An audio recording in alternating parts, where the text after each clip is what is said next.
अस्सलाम वालेकुम स्टूडेंट्स। आज हम बात करेंगे हमारे न्यू टॉपिक के बारे में जो है स्टमक के बारे में बात करें तो हमारा जो मैदा है बच्चे ये हमारे डाइजेस्टिव ट्रैक का हिस्सा है।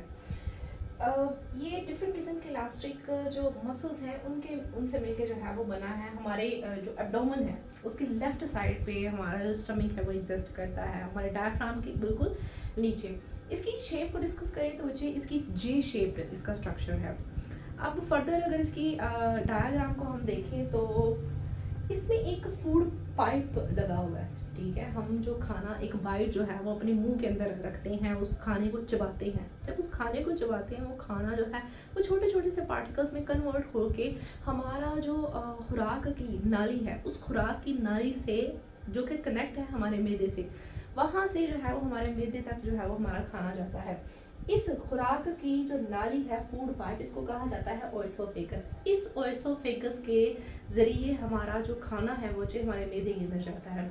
अब होता क्या है, जब हम खाने की बाइट लेते हैं, हमारे दांत उस खाने की बाइट को चबाते हैं तो वो छोटे छोटे से ज़रात जो है वो बच्चे हमारे जो फूड पाइप है उसके ज़रिए हमारे मैदे के अंदर जो है वो आके स्टोर होते हैं। लेकिन होता क्या है, यहाँ पे हमारा जो ओएसोफेगस है और मैदे के दरमियान जो है वो एक यहाँ पे एक कैप लगा होता है, उस कैप को कहा जाता है स्फिंक्टर।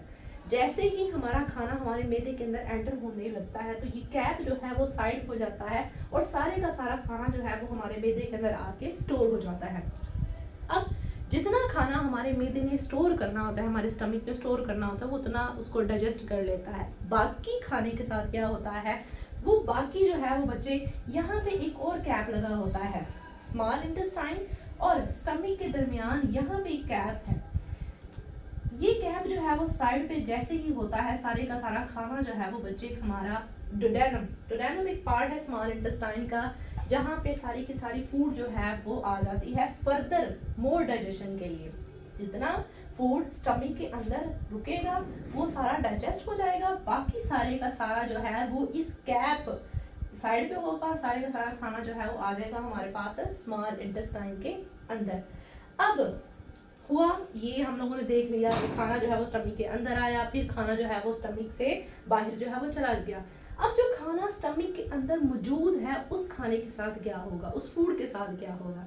अब देखें हमारा ये जो स्टमक है, इस स्टमक की जो वॉल्स हैं, दीवारें हैं, उनके दरमियान डिफरेंट किस्म के जो ग्लैंड्स हैं वो मौजूद है। उन ग्लैंड्स को कहा जाता है गैस्ट्रिक ग्लैंड्स, और ये ग्लैंड्स जो है वो एक जूस को रिलीज करते हैं जिसको कहते हैं गैस्ट्रिक जूस, ठीक है। इस गैस्ट्रिक जूस के अंदर तीन चीजें होती हैं, एचसीएल, म्यूकस और पेप्सिन।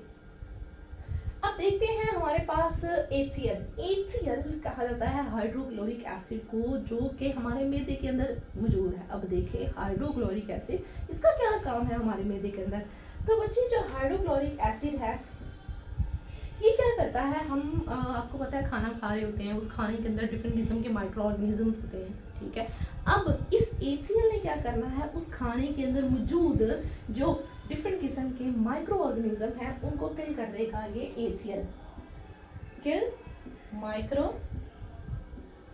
ऑर्गेनिज्म।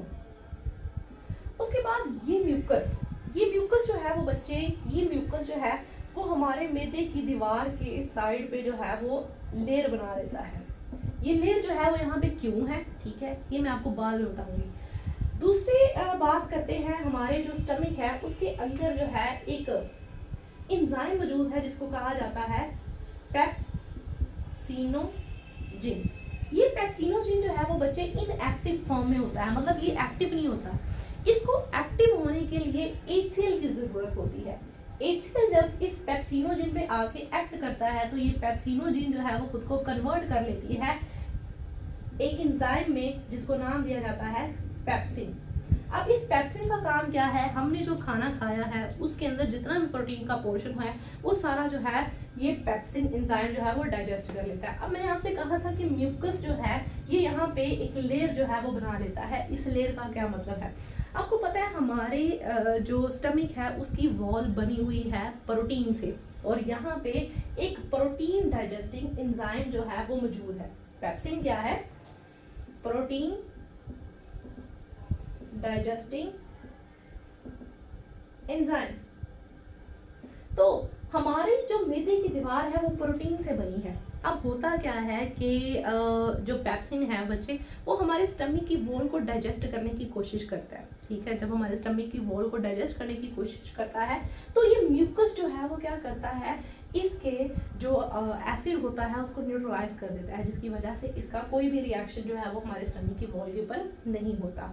उसके बाद फर्दर जो है क्या होता है, हमारे पास दो टर्म्स है, एक है चर्निंग और एक आती है हमारे पास काइंड। चर्निंग कहा जाता है फूड के अंदर जितना भी पोर्शन है उसको डाइजेस्ट कर लेना, ठीक है। बाकी जो सोप लाइक मिक्सचर होगा उसको कहा जाता है kind. Thank you so much.